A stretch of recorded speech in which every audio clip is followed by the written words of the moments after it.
Ele já foi chamado de a mais bela voz do Brasil.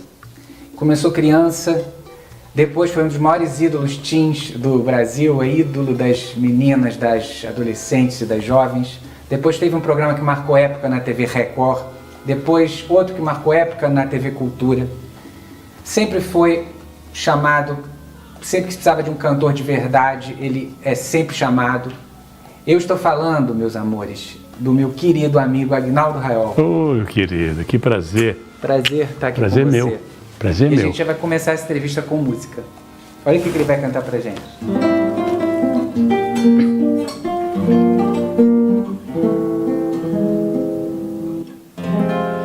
Há sempre um vulto de mulher sorrindo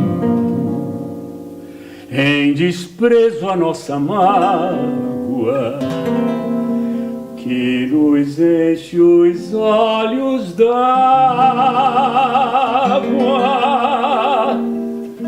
Pierrot, Pierrot, teu destino tão lindo é chorar, é sofrer toda a vida por amor do amor de alguém, de alguém. Arranca a máscara da face, Pierrot, para sorrir do amor que passou.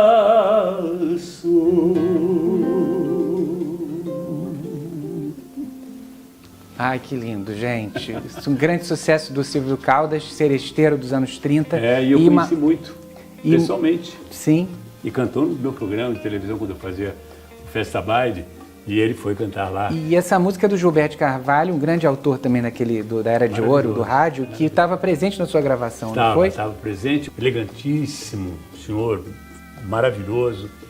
E autor de grandes músicas, né? Ele fez músicas Maringá. maravilhosas. Maringá. Então ele ficou muito emocionado, eu também, o Nazareno de Brito, que era o produtor, também. Todos nós nos emocionamos muito. Você, apesar de ser um cantor que estreou assim, em disco em 57, você ainda pegou muito a alma dos seresteiros e a alma daquele espírito brasileiro da primeira metade do século passado. Você desde pequeno já ouvia esse tipo de canção ou não? Meu pai era músico também, ele era militar, era da Marinha, mas ele tocava clarineta.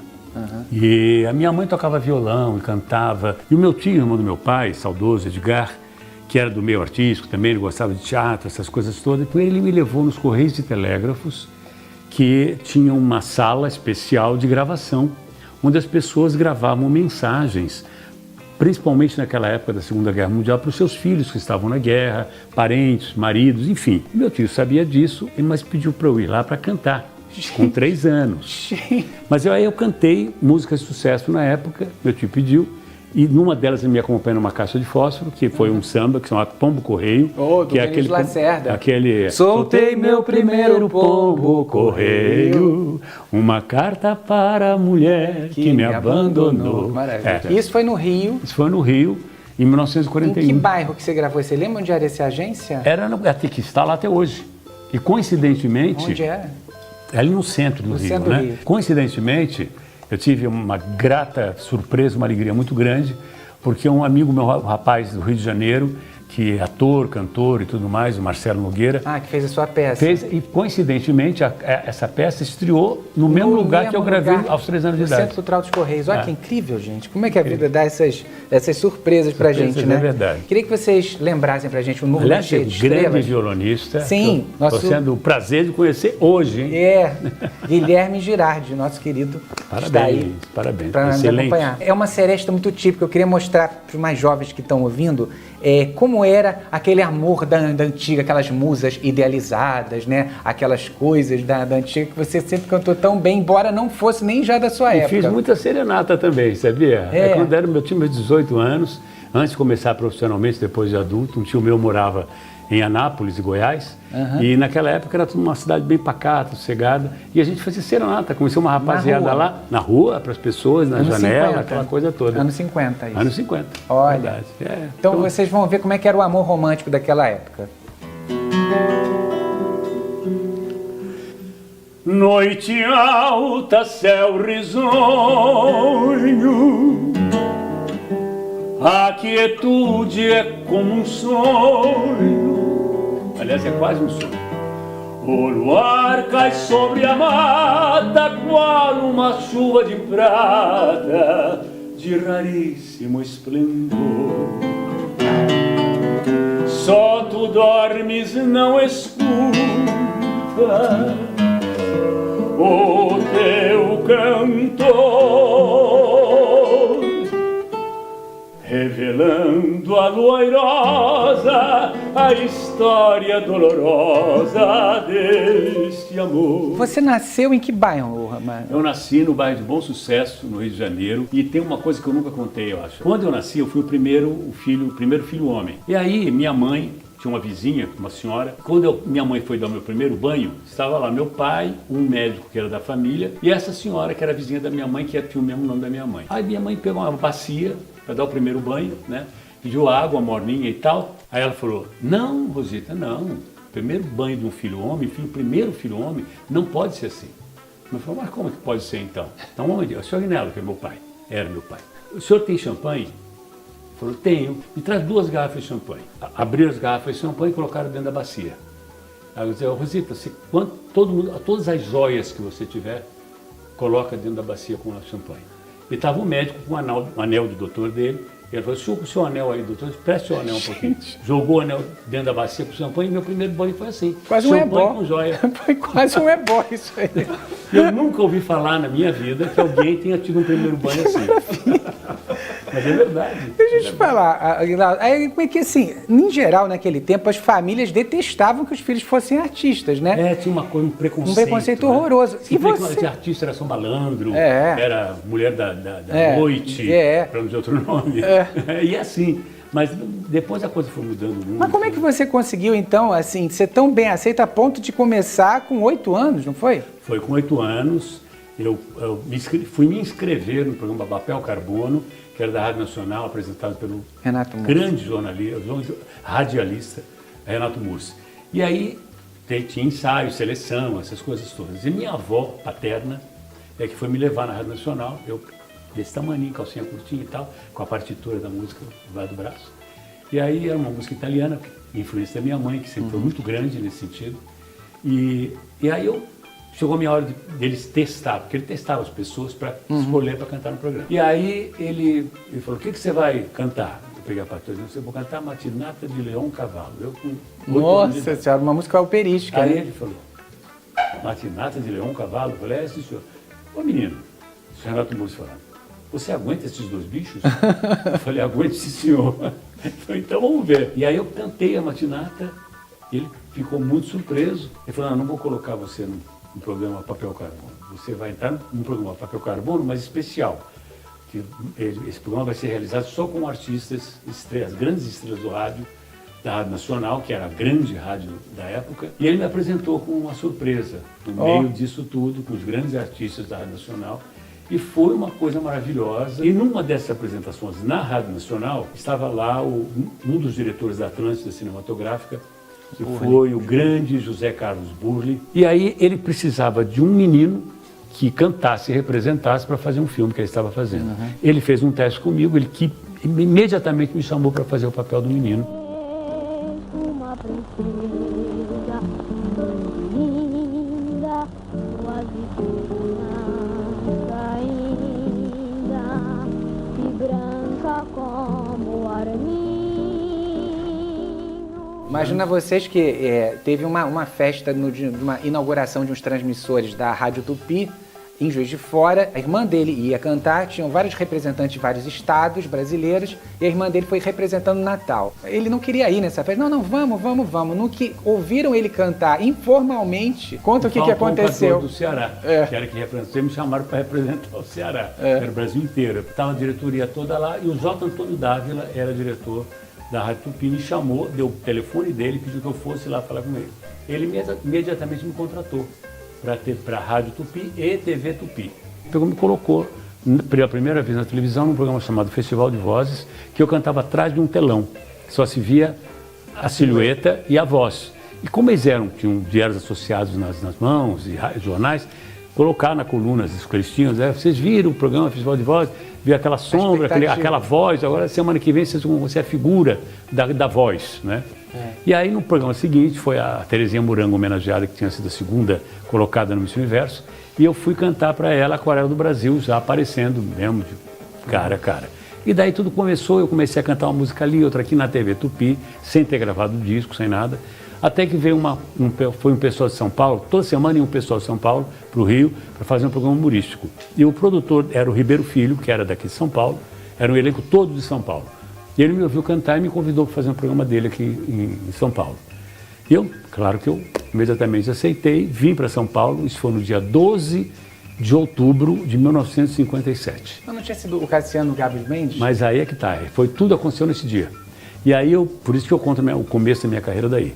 Dia 12 de outubro de 57. Quando eu acabei de cantar a primeira música, um rapazinho magrinho falar comigo, quando você acabar de cantar a segunda música, vai na minha sala, que eu quero falar com você. Eu falei, pois não, mas eu não conheço ninguém, é o primeiro dia que eu estava em São Paulo, primeira vez. Nunca tinha vindo a São Paulo. Ele falou, eu sou o Cassiano Gabos Mendes, eu sou diretor artístico, eu quero começar a falar com você. Isso na primeira vez, no primeiro dia. Eu falei, tá bom. Acabei de cantar, fui na sala dele, ele nem cumprimentou, pediu sentar, e falou, escuta, quero fazer um programa com você, quero te lançar como cantor de televisão, eu produzo, eu dirijo, eu corto, eu faço tudo. E assim foi.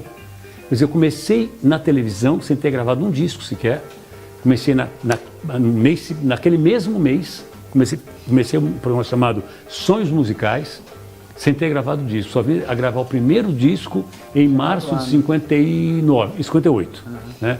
Que foi 78 rotações. 78 rotações, como se todos fossem iguais a você, e do outro lado era Prece. E depois ele gravou esse aqui. Foi o primeiro LP. Olha que fofo aí, ó, gente. Primeiro disco. Era um gurizão olha aí. aqui, ó. Se ela voltar. Mas o segundo, depois desse aqui, foi o Sonhos Musicais. Sonhos né? Musicais, que era o nome do programa. E olha, a carinha dele, gente. Olha que coisa mais fofa. Vou mostrar, né? Onde estará meu amor? O amor que me fez tão feliz. Onde estará meu amor? Ninguém viu.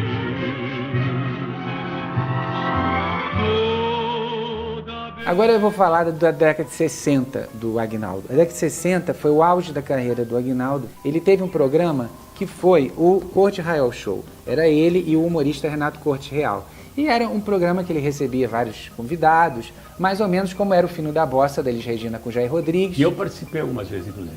Como foi também o Boa Saudade, da Elisete Cardoso com Ciro Monteiro. E como foi também o Jovem Guarda, com Roberto Erasmo e Vanderlei, que também recebia um monte de gente. Tudo na TV Record, né, de São Paulo, que nessa época era uma potência. Que era um sucesso estrondoso. Era para vocês terem uma ideia, com o Ibope da época, dava 93 de Ibope. Quer dizer, era um Ibope quase que praticamente total. Né? Eu vou contar uma rapidinho, que eu saí com um amigo meu para ir no meu alfaiate, que era na Barão Tempestini, em São Paulo. E aí umas moças viram, Aguinaldo Raiol, foi lá, tirou uma foto comigo, eu comecei a assinar outra loja, as outras da outra loja viram também.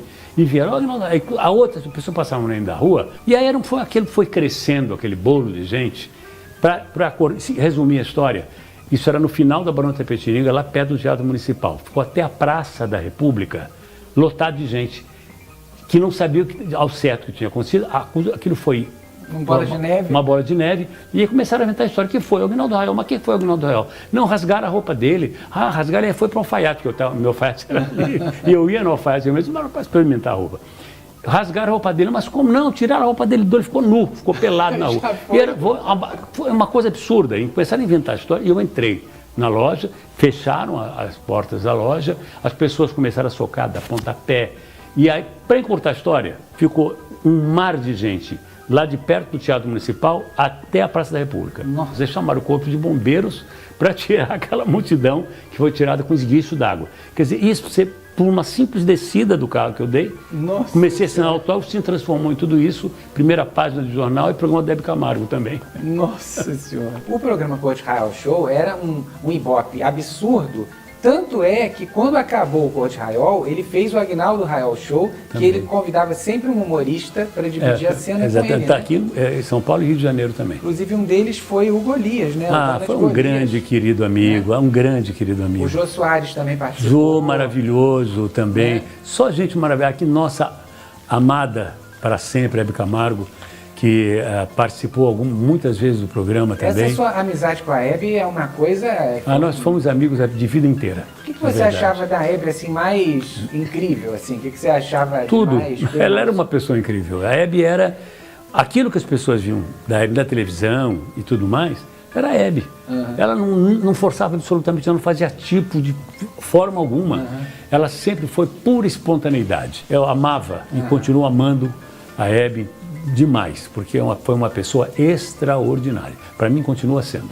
E, Aguinaldo, agora fala pra gente como é que era aquela fase que a música italiana estava assim no auge, aquelas grandes baladas americanas, rock baladas. Muita coisa. E também a música americana, por causa dos musicais da Broadway também, aquela coisa toda. E você se tornou um cantor também cada vez mais eclético e também abraçando esse repertório. Quem é que chegava com essas músicas para você? Era você mesmo ou era o Nazareno de Mito? Eram os produtores? Eram mais os produtores. E alguma era quase que meio a meio, né? E tinha algumas coisas que eu também não aprovava. Entendi. Já podia fazer isso nessa época, né? Porque antes você tinha que cantar de qualquer fosse, jeito, né? Mas não, já podia ter a minha opinião, escolher o que eu queria. O seu primeiro sucesso foi o Acorrentados? O primeiro sucesso foi Acorrentados. Você odiava? Odiava. Odiava, que era um Mas bolero. tinha um amigo que adorava, né? Então ele tinha o Lúcio Gatica, que é o original, é gravado pelo Lúcio Gatica. Acabou cedo a primeira música, no meu primeiro disco, que foi em 1963, a ir para primeiro lugar nas paradas. Carinho, como o nosso é um castigo que se leva dentro da alma até a morte. Minha vida necessita tua vida e tu me necessitas muito. E depois era o quê? A Praia, né? A Praia, que foi em 65, foi um sucesso estrondoso, que até propaganda de creme dental se tornou. Em plena praia, no céu azul brilhava o sol. E tinha uma segunda parte que aí soltava tudo, né? E de repente o amor aconteceu,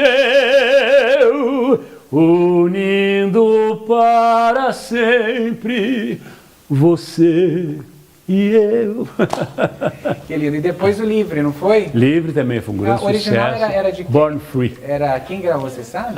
Não me lembro, não sei se foi o Vic Damone. Aquela turma. Foi assim, era tema de um filme sobre uma leoa, uma história verídica, inclusive, que chama, aqui no Brasil chamou História de Elsa, né, que era, o nome da leoa era Elsa, mas o nome original do filme era Born Free, que é ser nascida livre. Livre, nasci como a brisa que as praias alisa e encrespa as ondas do mar.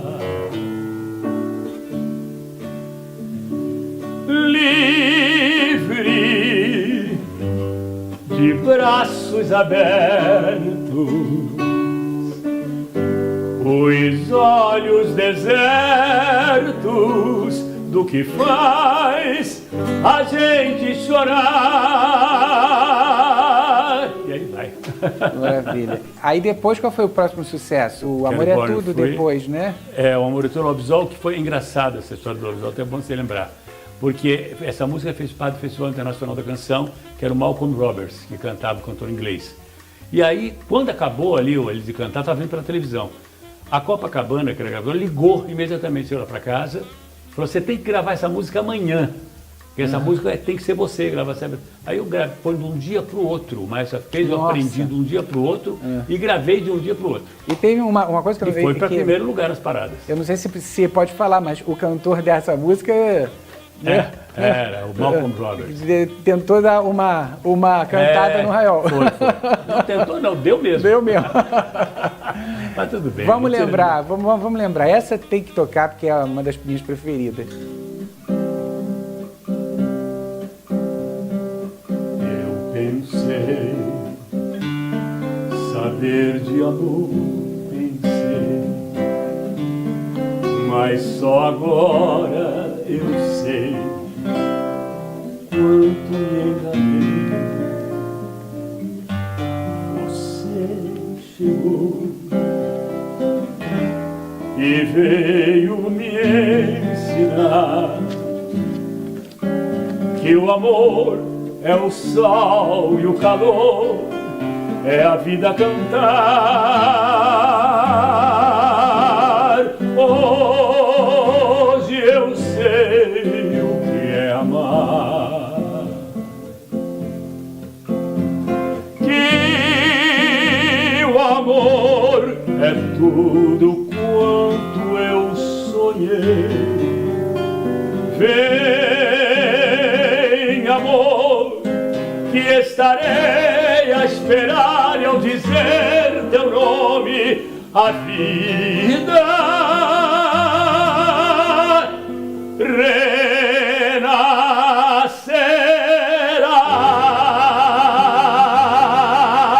renascerá.